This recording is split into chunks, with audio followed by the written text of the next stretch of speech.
ವೆಂಕಟರನ್ನ ಸೇರಿದೆ ನಿನ್ನ ವೆಂಕಟರನ್ನ ಪಾಲಿಸು ಎನ್ನ ಅಪಾರ ಜನುಮ ದೈವವೆಂದು ಸೇರಿದೆ ನಿನ್ನ ವೆಂಕಟರನ್ನ ಪಾಲಿಸು ಎನ್ನ ಅಪಾರ ಜನುಮ ದೈವವೆಂದು.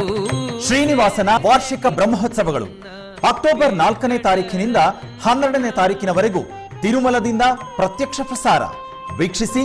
ನಿಮ್ಮ SVBC 3 ಕನ್ನಡ ವಾಹಿನಿಯಲ್ಲಿ ವೀಕ್ಷಿಸಿ, ಕೃತಾರ್ಥರಾಗಿ.